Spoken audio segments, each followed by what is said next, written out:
Olá! Então, dia 1º de fevereiro, primeiro dia do segundo mês do ano. A história que nós escolhemos para falar hoje, vamos falar sobre Buda? Vamos, enfim, ver se a gente consegue diferir o que é a religião budista do que é a filosofia budista. Vamos falar um pouco sobre isso e tentar entender e não mais misturar. Buda significa desperto, do radical Bud, despertar. É um título dado na filosofia budista àqueles que despertaram plenamente para a verdadeira natureza dos fenômenos e se puseram a divulgar tal descoberta aos demais seres. A verdadeira natureza dos fenômenos. Aqui quer dizer o entendimento de que todos os fenômenos são impermanentes, insatisfatórios e impessoais, tornando-se consciente dessas características da realidade. Seria possível viver de maneira plena, livre dos condicionamentos mentais que causam a insatisfação, o descontentamento, o sofrimento? Do ponto de vista da doutrina budista clássica, a palavra Buda denota não apenas um mestre religioso que viveu em uma época em particular, mas toda uma categoria de seres iluminados que alcançaram tal realização espiritual. As escrituras budistas tradicionais mencionam pelo menos 24 Budas que surgiram no passado e em épocas diferentes. Escultura do Buda Amitabha nas grutas de Logmen, na República Popular da China.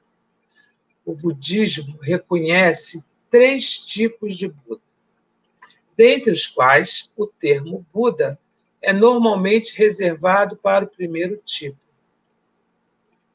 o Samikazan Buddha, em Pali,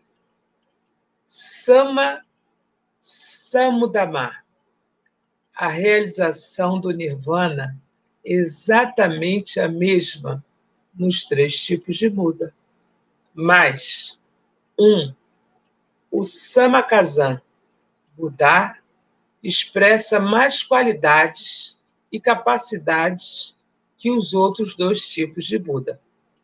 Atualmente, as referências ao Buda referem-se em geral ao Siddhartha Gautama, mestre religioso e fundador do budismo, no século VI a.C. Ele seria, portanto, o último Buda de uma linhagem de antecessores cuja história perdeu-se no tempo.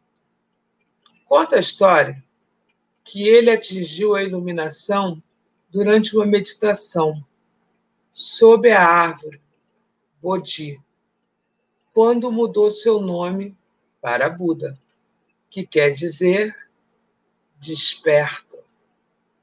Existe uma passagem nas Escrituras, a qual é frequentemente interpretada de maneira superficial, na qual o Buda nega ser alguma forma de ser sobrenatural, mas ele esclarece. Brahmani, assim como uma flor de lótus azul, vermelha ou branca, nasce nas águas. Cresce e mantém-se sobre as águas, intocadas por ela. Eu também, que nasci no mundo e nele cresci, transcendi o mundo e vivo intocado por este. Lembre-se de mim como aquele que é desperto.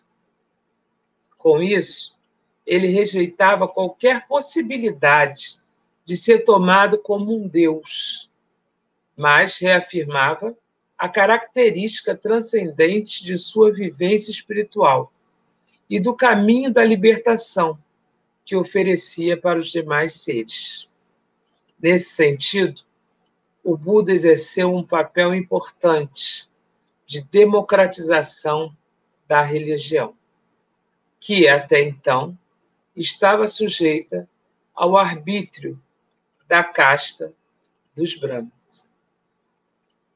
Que nós podemos entender porque tantas pessoas procuram a filosofia de Buda. Justamente por isso, porque ela te dá a liberdade de pensar, a liberdade de interpretar, a liberdade de ser e a liberdade de escolher. Muito obrigado, foi um prazer estar com vocês hoje e até amanhã. Amanhã falaremos das santas mulheres. Muito obrigada.